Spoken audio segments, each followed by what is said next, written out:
Look, I admit, I never realised how insanely influential the whole real men don't insert non-manly thing here, so to speak. Like, eat veggies, wear sunscreen, go to the doctor, blah, blah.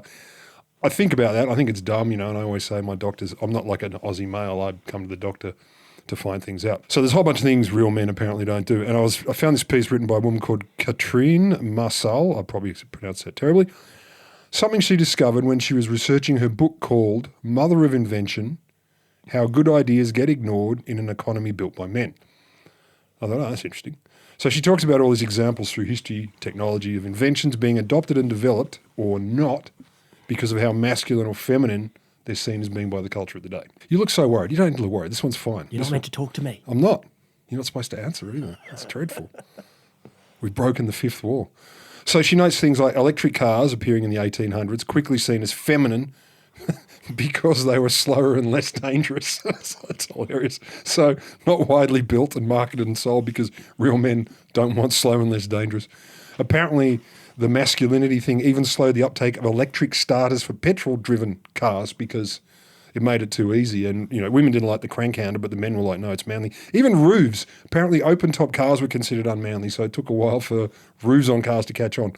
All fascinating. She says it goes way back further and even more general. Like, ideas about gender, she says, also limit what we even count as technology. Like we talk about the Iron Age, we talk about the Bronze Age, but she says we could also talk about the Ceramic Age and the Flax Age, but these technologies are just as important, but they're associated with women, not men. Therefore, we don't have a Ceramic Age or Flax Age. All very eye-opening for me, all very interesting. Sounds great. But the main thrust of the piece was not about any of these. It focused on probably the most simple and, in hindsight, extremely obvious recent invention, which exemplifies this whole thing, the Wheelie suitcase.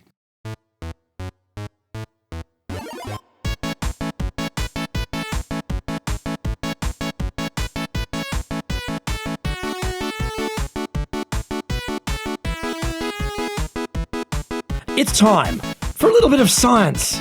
I'm Will Grant, an Associate Professor in Science Communication at the Australian National University. And I'm Rod Lamberts, a 30-year science communication veteran with the mind of a teenage boy. And as well as the manifestations of techno-sexism in the Wheelie suitcase, we've also got for you scientific heroes when the times were a bit different.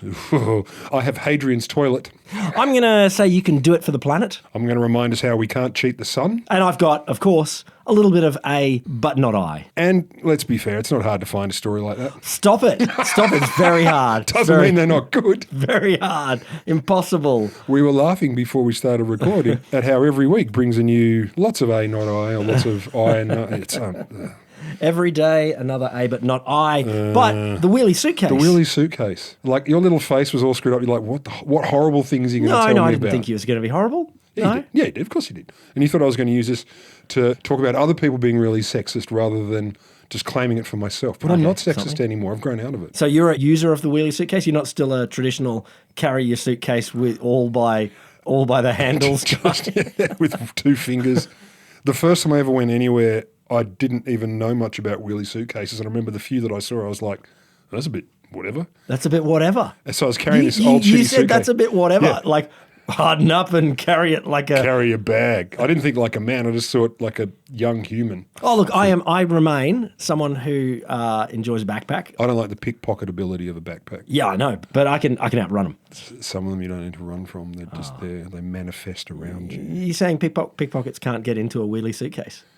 Not as easily. No, I carry this big heavy thing from Australia to Geneva, then to Tokyo. A cardboard box wrapped in string. It was kind of like that. It was an old school suitcase I borrowed from my mum, and it was horribly unpleasant. Heavy, cumbersome, with a weakening handle. And I think I got a Wheelie suitcase the very next trip I went anywhere. It was like, nope. But at the time, earlier in the 20th, that was not the go. So apparently in 1970, there was an American luggage executive, which you've got to have, Bernard Sadow. Executive of a luggage company, not just a luggage executive. No, he was just in charge of luggage. But very, very senior in charge of luggage. Bernard Sadow, apparently he took 4 casters from a wardrobe and he screwed them into a suitcase. Wardrobes, don't commonly have No, casters. they don't. Even that, I was thinking like, I should dig into that, but I ran out of time. I'm like, he took them off a wardrobe? As opposed to... Obviously, he's like, I've got the only wardrobe in the world with casters. It's embarrassing. I'll put them on my suitcase. I'll put them on my suitcase because I'm not an idiot. So he screwed them on his suitcase. Then he put a strap on the suitcase, like a hand strap. Yep. And described as trotting gleefully around the house with it. Well, why wouldn't you? Whee! Look, family, I've invented something. I have. So apparently he invented the first wheeled suitcase. What year are we talking? 1970. Oh, that late. That Does seem late, doesn't it? Because people were definitely travelling before then. Yeah, no, yes, since 1965 at least. I know. Well, then all I think is so literally everyone before that was carrying a sea chest. Yeah, that's it. But you could put wheels on a sea chest too. But you shouldn't. It'd be dangerous. They're very heavy. I guess you're at sea. They might roll around in Well, then in you use some sort of luggage. Use an attachment. No, the sea chest, you know, put them on their end, bring them into your cabin, and they'd open up as if... like a closet. Yeah, a portable closet. Apparently, a bunch of heavyweight economists and big brain thinker types have pondered long and hard why it took us so long to make this miraculous discovery. Worldwide shortage of wheels. And one of them, a guy called Nassim Nicholas Taleb, we've all read his stuff. Black Swan. Exactly. Sees the rolling suitcase as a parable of how often we tend to ignore the simple solutions, the simple things to common problems. So it's a neat example of how slow and or blind we can be to the obvious. But Katrine Marcel's research, just looking into this stuff, she discovered a parable of how impressively sexist we can be in this realm. Yeah. So she notes when she was researching her book, she found a photo in a newspaper archive of a woman in a fur coat pulling a suitcase along on wheels in 1952. Oh, so she invented it. We don't know. Well, definitely not the guy after her. 52 is definitely before 70. That's one thing I can confirm. Yes. So that was odd. Then she found an account from a 1967 letter, a woman in Leicestershire, or for our American cousins, Leicestershire, because they don't know how to pronounce looks like English words. Leicestershire. It does. They don't know how to do that. They don't know how to read it. She apparently, quote, wrote a sharply worded letter to her local newspaper complaining that a bus conductor had forced her to buy an additional ticket for her rolling suitcase. Really? Yeah. If it had been non-rolling, would it have gone free? Maybe, because apparently the bus Because conductor... it looks too human. No, the bus conductor said anything on wheels should be classed as a pushchair, which I assume is a pram. Oh, okay, yeah. Yeah. So it was on wheels. Seriously, bus conductor, man. Like, stop being so self-important, you little shit. come on. You're meant to, welcome the world. Yeah. Yeah. Tickets, please. Click. Yeah. Bugger off to the back of the bus. Where you're important. What year was that then? 67. Oh, so that's after 52. I'm just keeping the chronology in It my is head. after 52, but before 1970. Okay, yeah. So there's two incidences. At least two incidences of this going on. Katrine says, look, in the early days of mass train tourism in Europe, major stations were all full of porters carrying bags left, right, and centre, putting them on big trolleys and stuff. Bloody unions. It was the unions that stopped us from doing it. No, apparently not. By the mid-20th century, way less porters, far more humans is lugging their own bags. Because maybe it was anti-unions. Look, no, I get it. No, 19th century, the only people that are travelling are people that, they're rich. And so they've got they've got 30 steamer trunks per person. Exactly. And their luggage allowance was, let's call it generous. It was more than 20 kilos. They have servants, and in like half of the luggage steamer trunks are more servants. Absolutely. So you need spares. So you dehydrate them, fold them, roll them up. But yeah, I agree. And also they're so freaking wealthy. That's why I have mixed feelings about these old estates that collapse into themselves because it's like it took 500 people to keep a day-to-day alleged house running. And you're like, it's because we can't afford to pay 500 people to look after your damn house. It wasn't can't afford. It's all choices. It's taxation system. We just taxed them out of existence. Like Downtown Abbey. Oh yeah, they got taxed out of existence. Yeah, basically. Like up until before World War I, they were like, we are so rich because we don't get taxed and we have all this capital. We can have 1 billion servants per person. And then so trickle down economics worked until taxation. And then people said, maybe that's not cool. And then and put all those people out of jobs. Tax destroys jobs. Message received. And then we all had to get wheelie suitcases. So, it's taxation in the end. That's what drove innovation here. Driven by men again, always men. So she says part of the reason for this going on is 20th century luggage hauling by people on their own, partially to do with assumptions about gender, which were at work in the background. So travellers were rarely women travelling alone. Oh, okay. Very rare. So the men would be there to carry So the bags. husbands can man the bags. Hoik the luggage around. Yeah, they've got 30 steamer trunks on their head. Balanced on either side. A very common image of 19th It century England is the walrus mustachioed husband. Oh, with the monocle. With all of the steamer trunks on And the his head. spats, and he's got to hold this cane in his teeth. Also, of course, you couldn't have wheelie bags then because real men wouldn't roll a bag around on wheels. That would be unmanly. This is another maybe, assumption. yeah. Well, but apparently this was. Yeah. She can allegedly verify this. So apparently also the pre-70s wheelie bags out there were considered niche products for women. They did exist, allegedly. Sadow, the guy who officially invented it So in he has to. 1970. He couldn't possibly have seen one Apparently or bought not, one himself. no. He's like, I have to invent this category, Yes. and its genealogy has to be pure man all the way through. Suitcase executive. And That's the didn't only way know. it can actually get invented. Yeah. Is if a man invents it. Jeez. I wonder behind the scenes, apparently I think the patent didn't come in until 72. So this was about the patent. I wonder if more than the invention. But anyway, allegedly, supposedly, Yeah. he claims it. And he said when he officially invented it or got the patent, he went to US department store chains and apparently they went, it's really, we can't use that because there's this macho feeling. Men carry luggage for their wives. It's a natural thing to do. So department stores went, we don't really want this. We're not going to sell it to anyone. Off you pop, luggage executive. I just feel like you get someone walking through an airport and not sweating, and everyone goes, oh, damn, that looks pretty cool. I agree. Maybe this is how, the luggage stores in the airport that no one understands. Because you're in the airport and you're like, who's fucking buying a luggage at the airport? I forgot something to put all this stuff in.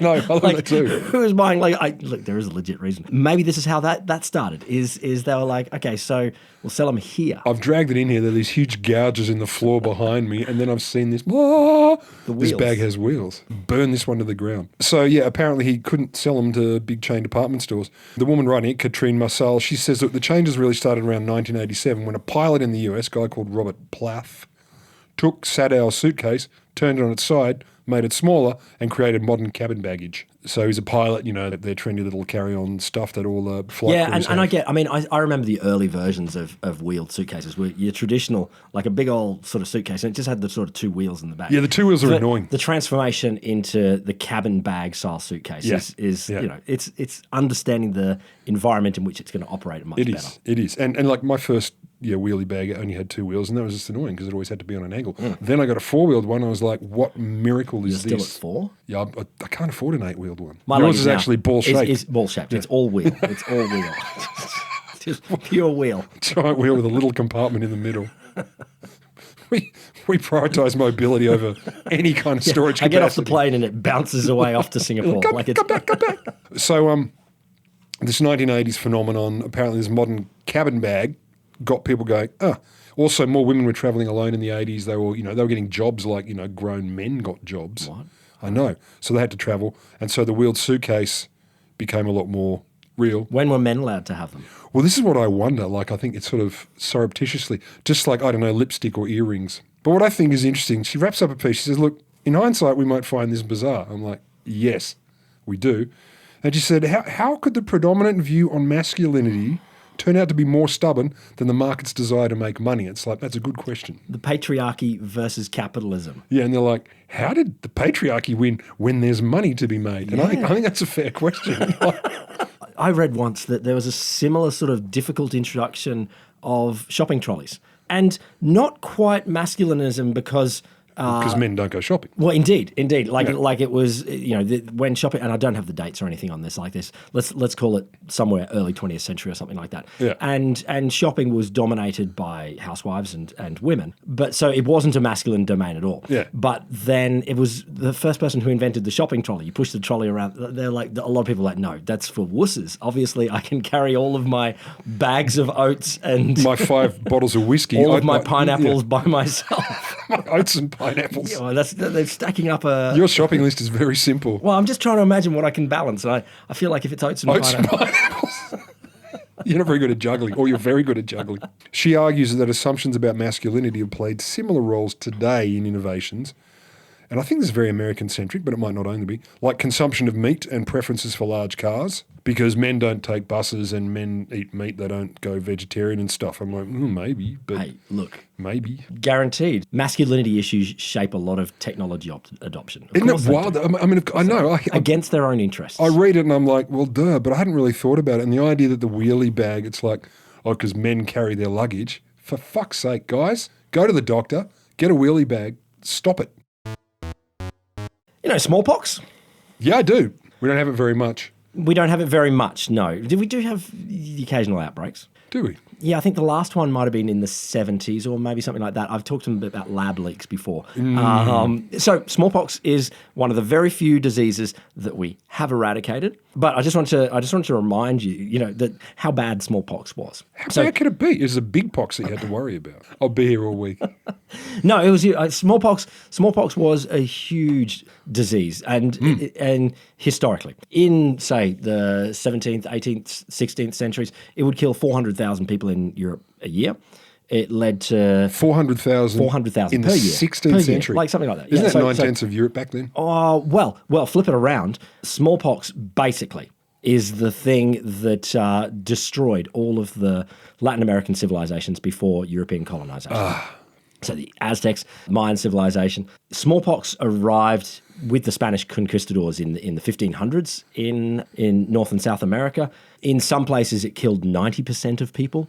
A lot of places killed 50%. It's thought, regardless, it weakened so many of those societies and civilizations that the conquistadors would be able to. Hence the word apocalypse. Not quite hence the word, but you can use that. No, I was just because I was thinking, just imagining whatever the boundaries of your civilization, technological awareness, whatever your world is, you're sitting in it, and then one day, 90% within what, weeks or months, 90% of the people you know all fucking die. Look, of something you have no brain for. No, not at all. Same thing happened in Australia. Like Indigenous Australians were absolutely devastated by smallpox, and there's definitely evidence that it was deliberately introduced in Australia. Sweet, good for us. But I think if you were to flip it around and just look literally at continents, Eurasia plus Africa is made safer for the fact that it's sort of the biggest continent. And so diseases can spread around there for millennia beforehand. And the smaller continents become more at risk of this. Like when the big continents start colonizing people. Because it just whips on through. There are more diseases that they might be more immune to. Anyway. I'm going to come out against. I'm against. Against smallpox. I'm against it. By the late 16th century, smallpox had become endemic throughout the Americas, particularly in Spanish holdings. Well, not necessarily particularly. It's just that this story concerns the Spanish, and they're like, we want to do something about that. And there were outbreaks over the next 300 years, so continually up until the 19th and 20th centuries. Yeah. In the 18th century, there were scattered attempts to try and do something about that. What do they look like? Well, I don't have a lot of the details here, but have you heard of variolation? It's the earlier version of inoculation. Like it's not quite vaccines. Much grosser, yeah? Much grosser, yeah. I'm not going to go through all of those, but I wanted to tell you the story of a scientific hero when times were a little bit different, some choices that he made, and I think it's worth reflecting on some of these original decisions that he made and how they came. Yeah. So, the first scientific hero that the story's not about, of course, is in 1798, English physician Edward Jenner pioneered the use of modern vaccination. But anyway, he would immunise people with an inoculation of cowpox material. The new vaccine that he developed was much safer and more effective way to prevent smallpox. And it spread really quickly through Europe because people were... The vaccine, you mean? The vaccine, yes, the vaccine. The idea of the vaccine and people doing it. People are like, wow, damn, this is actually, we can do something about this. Never thought of that. Never thought of that. Who knew that'd be a thing? And he wrote, I think, there was equivalent of a bestseller. It went through Europe really quickly. Well, he sold nearly 3,000 pamphlets. So that was 1798 when he first pioneered it. Yeah. The vaccine first reached Spain in 1800, so it's only 2 years later. And by the end of 1801, several thousand people had been vaccinated across the country. So I know in modern terms that's slow, but in ye olde worldy, that's a very quick spread of the ideas. We're talking pre-telegraph. Pre-telegraph, yeah. In 1804, dozens of papers, treaties, newspaper articles, and editorials had been published on the smallpox vaccine. And King Carlos IV was like, oh, damn, this is some good stuff. We should do something for our colonies here. Oh, how enlightened. So he got his physician, Francisco Javier de Balmis, de Balmis set off on what became known, this was funded by King Carlos, as the Balmis Expedition. It had a longer name and a Spanish name at the time, but people don't call it that. But it was a 10-year expedition.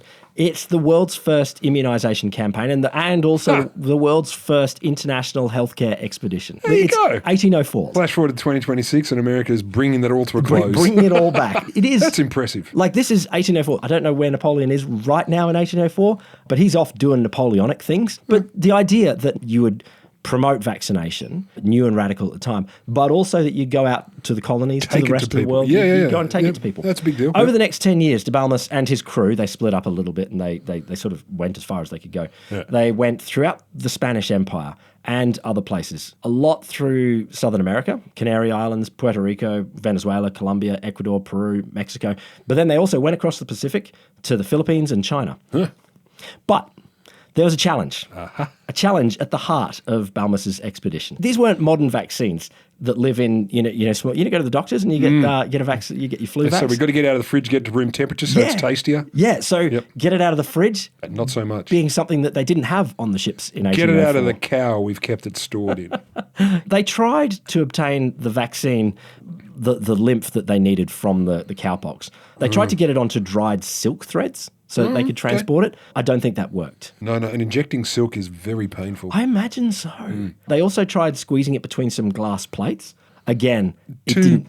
keep it alive. The way that this story came to me, this is on a Blue Sky thread, and someone was saying, describe the weirdest thing that ever happened to you. And someone was like, they were a historian. And they were going through a Civil War archive, US Civil War. Yeah.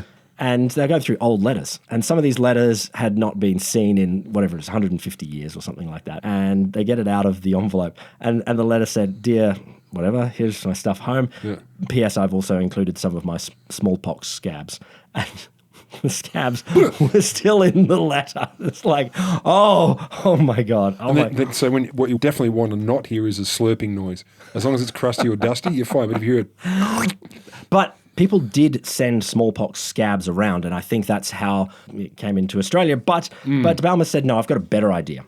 They turned to the resource that the old world had most in abundance. People. Orphans. The word resource is an interesting way to... See, this is the problem with the modern world. What is the collective noun for orphans? Resource. When you reframe it, I'm suddenly going, it's all making sense. It's all orphans. What do you call those 100 orphans? That'd be what would you call it? A resource of orphans. De Balmis's expedition started with 22 orphan boys. I don't know why he chose boys initially. Aged 3 to 10. Mm-hmm. And remember, this is sailing across the ocean. So they're already men. They're probably midshipmen by that stage. The 5-year-olds are in charge. The 10-year-old's already retired. He's lost 4 limbs. They would act as carriers of the cowpox virus. Carriers, and you don't mean holding it in their hands? No, they would hold it in their bodies. So they would be... Okay. That's a solution. That is a solution, given you don't have a fridge. Indeed. Grab an orphan.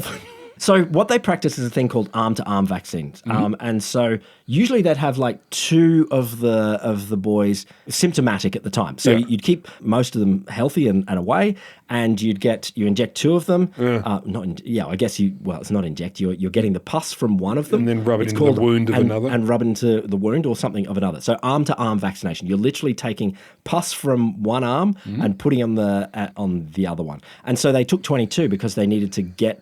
sequencing it to get across the ocean. Then when they got to Cuba, they got 3 enslaved girls. And I think they got a whole bunch more, many others, throughout the journey. Many others. Yeah. So can I clarify in sequence? So what you mean is if you're number 1, you don't expect to make the journey. No, you become just a regular midshipman or something like that. That's it. Like once you pass it on to number 2, because you can't. You get a retirement plan. Yeah, you're not showing symptoms of cowpoxiness. So why not? Well, you've healed. So because what we need is the pustules popping out on your arm. The healthy pustules. The healthy pustules. Yeah, the ones that then you can rub onto another orphan. And so at some point, orphan number 1 and number 1 and 2, they start out from Spain. They get, halfway across the Atlantic, and it's like, okay, you're healthy by now, but you've given it to 3 and 4, and they've given it to 5 and 6. So just the phrase "rub on another orphan." I'm not going to sleep tonight. Anyway, I believe they pick up more orphans on the journey. Sometimes there are children with parents, and the parents would say, just make sure you bring them back and give us some cash. That's pragmatic. And the whole bring them back, this is on 19th century timescales. This is like... So when they're 40. They can have the Mom, farm. it's me. Is it? So they smashed it out. In Venezuela, they inoculated 12,000 people in less than a month. Okay. 100,000 people in Mexico, 20,000 in the Philippines. I don't have numbers for other countries, but did a huge amount of inoculation. Yeah. And this shows, I mean, just to end here, it's hilarious that they used orphans, but what it does show is if you want to actually do something about these big threatening diseases, then you need to think through the logistics. You need to think how you convince populations. They're doing all of the things like they're getting the king or the governor to inoculate themselves or their children or something like that to take part in their campaign to convince everyone. Because there's a bunch of skepticism at the time. There's a bunch of difficult logistics and they work to solve them. Get someone important and influential to put one of their children at risk. Like the British minister during Mad Cow. Yeah, eat the burger. So there you go. Orphan to orphan transmission. Let's bring it back. Hey, you sent me a beautiful photo today. Tokyo governor promotes half pants at work to beat extreme summer heat. They are less than half a pant. If you were to technically measure the amount of pant, they are quarter at most. But anyway, Tokyo governor, from the waist up, looks like a Japanese businessman. Yes. He's got a great suit, great tie. He's at work. He's got the papers. Yep. He's having a chat with his colleagues and having a good old laugh. Downstairs, he has what are called in Japan the half pants. They don't call them shorts because shorts mean underpants in Japan. Sure. Just, as in, like the word just, it's already been taken. So It's been taken, it's been annexed. But they are not half pants. They are definitely, he has some excellent thigh guns out and some long socks. And I'm like, that is... You definitely have to have the socks it's below the knee. It is just so beautiful. I love the suit and short combination. I agree. Look, because it always stands out because it's not that common yet. And look, he's obviously doing this for a PR purpose, not only to, he's captured some attention. We don't vote for Tokyo governor, but what he's also trying to do is promote, dress a bit more appropriate in summer. Don't be wearing your thick suit and then cranking up the air conditioning because that costs stuff. So plus, you fucking die. I mean, really, I've been in Tokyo in the middle of summer. It's not cool. It has cruel heat. It does have cruel heat. I love a bit of cruel heat. Yeah, the best thing about cruel heat is if you like it, you can walk around saying to people, man, it's nice and hot, isn't it? This is delicious. Can you feel the heat? Yeah. It's so good. And this thick polluted air. Oh, you can feel it right against you. Love it. The increased carbon dioxide is backing down my Alzheimer's. I apologise, but I do become a sadist in the heat. I enjoy it so much. No, you become a gloating sadist. You're a gloater. But I just wanted to give something back to you. It's not as sexy as the Tokyo governor in his half pants, quarter pants, but it is something that you can do for the environment that involves a bit of sacrifice. Oh, I like the first bit of the sentence. I know, right? But it's not very much sacrifice at all. You don't know me. Any sacrifice is quite a bit. I've got it quantified. There's a new study in communications sustainability from Bharat Jayaprakash where he's looked at car trips. This is data that looks particularly at America. And he said, well, what if we all drove at the speed limit? So we just drove. Nope. 20% under or forget it. 20% under. Must go under. He analysed a database of more than 120 million actual trips made by cars and pickup trucks and everything, looking at how much speeding was going on and quantifying what that would do to energy consumption. And the answer was not enough speed. Look, I just wanted to give you the numbers here because it's like, maybe if you just drove the speed limit, it would actually... It's not the speed you're doing, it's the acceleration. Well, it's that too. No, it's both. It's both. Yeah. Driving the speed limit would save an average of 6.7 million gallons of fuel or 57,000 metric tons of carbon emissions daily. Daily? 57,000 metric tons of carbon emissions daily. In America alone? In America alone. And it would, on average, for the average driver, the average trips that they take per day, add 54 seconds. Yeah, that's the bit that always shits me when I see someone not speeding and I speed past them and then they get there at the same time and I'm like, exactly. That doesn't seem fair. Because it's almost like traffic lights are designed for a certain speed. Seem and it's like, fair. I've been speeding all the way through and you watch this guy and he's fanging it through everything and he's still at the traffic light at the same time. But it's true. When I'm on the other end of that, I see some idiot going really fast and I get there at the same time and I think, ha! But when I'm on the receiving end, I'm like, that isn't fair. I was going faster. I've been robbed. Who do I complain to? I know that not everyone wants to save the planet. It'll save you money, but it'll save you a little bit of stress. So 54 seconds. 54. Anyway, there you go. 57,000 metric tons of carbon emissions per day. We're screwed because we all need to be at work 54 seconds earlier, and we're going to kill the planet for that. So had it coming. So there's a case report in the Journal of Sexual Medicine, 2021. You probably read it. The stories of a 55-year-old man who turned up at a US emergency department with an erection that had persisted for 30 hours, which is longer than most. I know you and I were like, only 30 hours, try harder. But for this guy, it wasn't great. So he'd been injecting himself with a drug called Melanotan II for more than 6 years. Melanotan. Now, just to confirm for the record, that sounds to me like some sort of tanning type drug. Yes, it is. And was he injecting himself in a particular area? Stomach. So he's injecting for an overall body effect. Not for the purpose of Priapism. It's not an erection-producing drug. No, it's not like what I really want to do is be ridiculously hard for too long. Aren't there like measurable numbers of people who take too much Viagra? But this guy, he's just going for the tan. He's going for the tan. So this is a tanning drug? It's a tanning drug.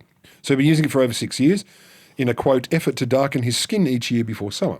Which, Yeah, it's each to their own. Yeah. So the article says, he reports it typically caused him an erection lasting a few minutes after injection, which, this is a word I've not heard before, detumesced.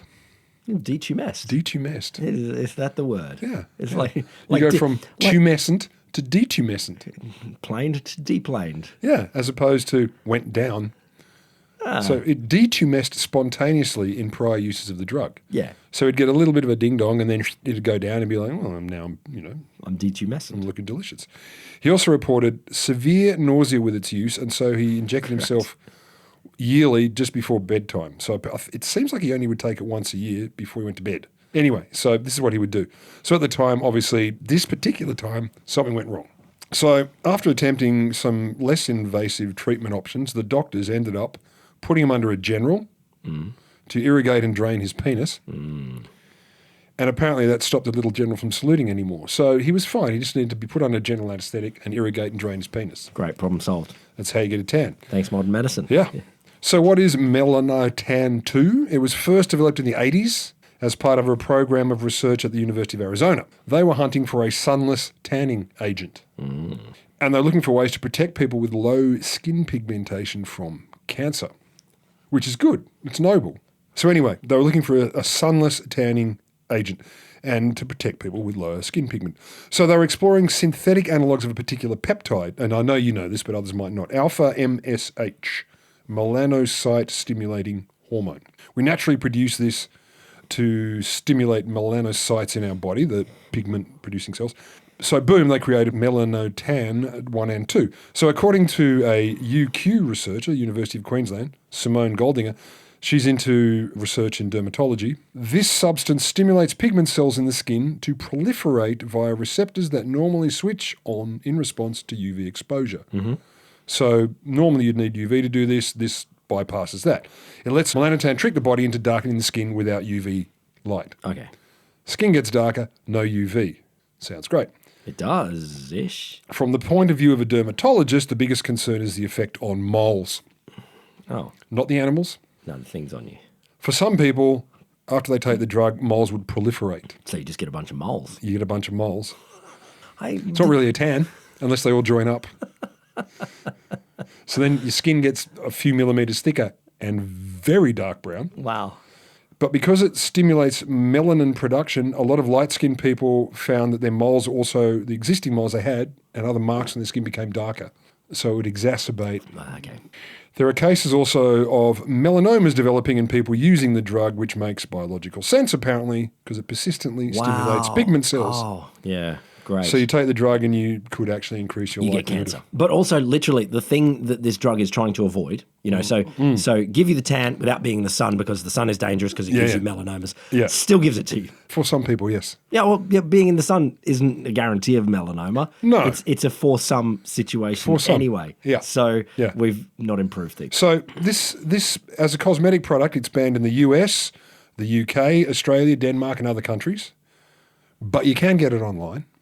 Great. Obviously. So social media influencers. Oh, of course. They are so smart and helpful. No, they are, and they're working tirelessly to get this drug out. I mean, that's what everyone thinks. Social media influencer, smart and helpful. What you can guarantee is they've researched carefully. Indeed. Before they recommend something. Well read. Widely read. Critical brain applied to everything they consume. Basically juggling Ulysses and the scientific literature all the time. Yep. So some apparently out there call it the Barbie drug, which surprised me because I would have thought a Barbie drug would basically give you very large breasts, zero waist, and preternaturally elongated legs. Turn into plastic. But anyway, so they clearly stopped reading after the bit that said you can get a tan without UV exposure. And then they stopped reading. Like they didn't bother to look at anything else. So there's a 2024 study that found 1 in 3 social media posts about Melanotan that mentioned skin cancer claim the drug protects against it. Oh my God. Because it makes you brown and shit, so you can't get, you're less exposed to the sun. Yeah, sure. Because logic. Yeah, there's obviously zero evidence that this is true. This is just not true. So now it's being boosted as a quick, safe, injectable or nasal spray way to look tanned and terrific without exposing yourself to sun. And to be fair, we've got to be fair, because you know me, I'm even and balanced. Some TikTok folks said, I got a few mild side effects like a boner for a little while. But it's not exactly being used under controlled conditions, obviously. And there's no way of knowing when you order on the internet, yes, this vial contains X. Of course it does. And there's the cancer stuff. So even better, 2025 study, researchers interviewed only 29 consumers. But this is what they found. Participants were generally unconcerned with long-term adverse effects and instead perceived that Melanotan II was protective against skin cancer by preventing sunburn. Well, the second one I am concerned with. The first one, we're saying individuals don't think of the long-term consequence as much as we might hope. Wow. Weird, right? That is a role for society to come in and protect people, I think. But I do love, A, it protects you against skin cancer, and B, by preventing sunburn. And that is actually the far more dangerous thing. Because, obviously, individuals do stuff. Individuals take their own risks. And Peeps they be don't peeping. They don't think that a consequence. But I think our job here is to make sure that at least decent knowledge gets out there. That wouldn't hurt. Or at least all of it. Like, give them more than change colour without UV exposure. So basically, experts are worried about these misconceptions, as you would expect. Also, this would lead people to expose themselves to more UV because they think they're proofed. Yeah, cool. Which we know for sure UV can lead to your skin cancers. It does not protect the skin from UV damage. That is unambiguously clear. It just doesn't. So it's a common myth that people think having a tan shields you from sunburn and skin cancer. It's not true. So like I say, you can't cheat the sun. Not that way. First bad thing social media's ever done. Alex, how are you, man? Good. I didn't really have anything, but I did want to jump on the bandwagon of taking a dump on influencers. Oh, go. The 404 Media, I think they posted recently an article about, the anti-flock, the mass surveillance to do with the flock cameras. Imagine other people, not me, but other people don't know what a flock camera is, just for other people. Oh, that's a good question. I wasn't reading it to know about what the camera does. It just sounds shit. I think they're a new company that has a lot of surveillance cameras in America. Standard surveillance cameras, but being used surveillance, differently. but I think they were using a range of other cameras like doorbell cameras and networking. I don't have enough details here. The doorbell cameras are doing interesting work. Anyway, sorry, Alex, I was just checking for other people. Yeah. So, getting back to influencers and the service they're doing to our community, there's a number of cases of influencers faking cease and desist letters. Sweet. For the views and the likes. So they come out against Flock and they say, they were terrible, and they put stickers on the cameras and go and vandalize. And I encourage you to block these things because they track your license plate and they remember your face and all this stuff. And then they're faking cease and desist letters so they can post reels with them on their platform. The man's trying to stop me. These, oh man, I could go to jail for this. Aren't I just the coolest? Oh my God. And then the particular influencer, Orion, apparently, has produced heaps of videos like that, got heaps of followers and subscribers, and 404 have investigated and they found there's no such letter has ever existed. But now he's in trouble for falsifying a document, a legal document. So he's actually in trouble, and so he can use that. So but it's not as cool. It's not as cool. I'm in trouble for falsification of things. I'm in trouble for pretending I'm in trouble. Yeah, exactly. Look, I agree, but there's a part of me that thinks these poor buggers, I assume this person was a product of this age. Influencers. Yeah. No. They're just putting this. It's insane. One of the studies that we did a few years ago was talking to science communicators online, but one of the threads in there is thinking about it as a workplace. And it's like they're precarious. They're at the whims of an algorithm. They are desperate to get somewhere. And remember, a whole bunch in America where there's no healthcare or anything like that. It's the worst. Like it's horrible. There's no working conditions. And it's portrayed as if it's some kind of miraculous lifestyle that will lead you to For free wealth. for a very few at the peak, Yeah, yes. But yeah. oh my God. Oh, it makes Amway seem like a good thing to get into. Unless, of course, Amway you'd like to sponsor us, in which case I'm sure. totally on board. So I just got this new thing. What's that? Got it for my birthday. So it's called. Wait. I forgot your birthday. Oh, no, I said happy birthday. Yeah, you got it, which is weird. I don't mind, but I'm not a birthday pusher. All I said was you were born. Nice. That's the exact level of acknowledgement that I need. No, it's the Google Fitbit Air. So Air. Very Australian. It's your collab between Fitbit, the long-standing health tracking company, I do. and Google's come on board. And so basically it tracks, like many other things in the past, your steps, your workouts, heart rate and stuff like that. So it can show, this workout was harder, tougher, this is what your resting heart rate is, all that kind of stuff. I am not the bleeding edge adopter of this kind of stuff, but it's kind of interesting. This is your first version of this thing. I have had something like this ages ago. This one does a lot more, but the interesting thing here is that it comes with a Google AI Coach. So Sweet. So every morning it wakes up and says that sleep was whatever. It was very good. It was an okay sleep. You're looking great today. Not quite. But then it gives bits of advice on how you should take the day. Should you take it easy? Should you, smash out your workout? Whatever it is, something like that. So we're getting to a stage where you could say, look, you phone into work and say, my Google Fitbit advisor said, I probably shouldn't work today because I had shit sleep. It's possible. I've just got to say, I am intrigued but not loving some of the tone of the advice. It's got a tone. No, there's one bit that says it's got to calibrate. So it takes a few weeks to calibrate to you. I've only had it for 3 weeks. Right. What's my usual pattern? And then it can say, oh, you're clearly feeling sick or something like that. Your resting heart rate's higher. You're not. You can't say better or worse if you don't know what is better or worse than. Exactly. Yeah. So there is a bit of calibration stuff on, but sure. There's, sometimes it's giving different sorts of advice, and I'm like, oh, leave me alone. Like, it's like, oh, you should get to bed at a certain time. And it's like, I'll go to bed. You're not my real dad. You're not my real dad. But I'm intrigued. I'll keep going. I'll see how it goes. But I did see this come through, and I was like, oh my God, this is such a combination of. Before you do it, I'd say so. I stopped. I had a Fitbit, the little weird early version you just clip on your belt. Oh yeah. Track your steps, and then I graduated to the Fitbit kind of watch arrangement, and I wore it obsessively in the 2010s. Yeah. And I remember one day, my wife and I were going for a walk on the beach. It was quite a long walk. Yep. And we got to the one end of the beach. We walked back again. We got back to the hotel, and I looked down and went, I didn't wear the Fitbit. That did not count. Didn't count. Yeah. And so that's not healthy. And it made me think, that's not healthy. I'm taking this too far. It was A, spending time with a loved one definitely counts, but also B, you did like, of course it counts. But if it didn't register on some app, that's a weird. But that's the thing. So I had a visceral reaction. I'd been wearing, and that's when I thought, I don't think I'm going to wear this anymore. So I took it off. I am on the fence, but I am interested if there's bits where it can say where you're getting sick early on, or if it can, if it could say, hey, this is the dream scenario. Hey, you're not drinking enough beer. You need to. Your beer levels are dangerously low. Well, wait. I apologise. I might have preempted here. There's a bit of me that's like, if it did say, oh, look, you go for a run rather than lifting weights. There might be some stuff in there. Like that, there could be. I'm interested, and I think this is actually one of the few areas. I'm not a huge fan of AI in homework. You've never brought this up before. But I think this could be a place where looking at all of this data could tell you patterns about your life. That's true. That in a way, the 2010s version of this, where it's like you did your 10,000 steps, fine, whatever.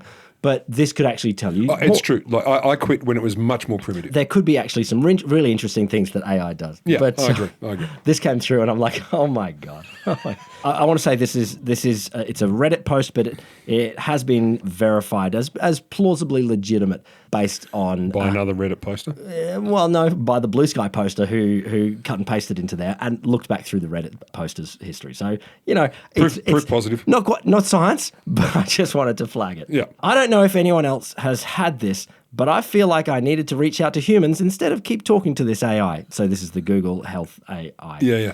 I relapsed, had problems with drinking. I relapsed about 2 weeks ago, and I told the Google Health AI that used to be Fitbit.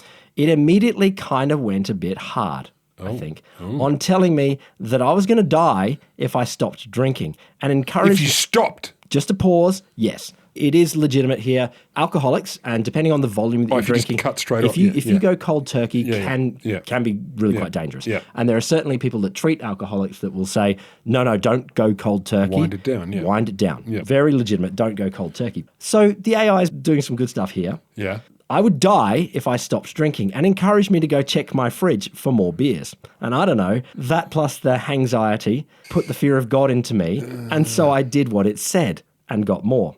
Now it's messaging me, not me messaging it, a few times a day and asking me how it's going, and all those conversations to get more beer and make sure I have one as soon as I wake up. Oh, Jesus.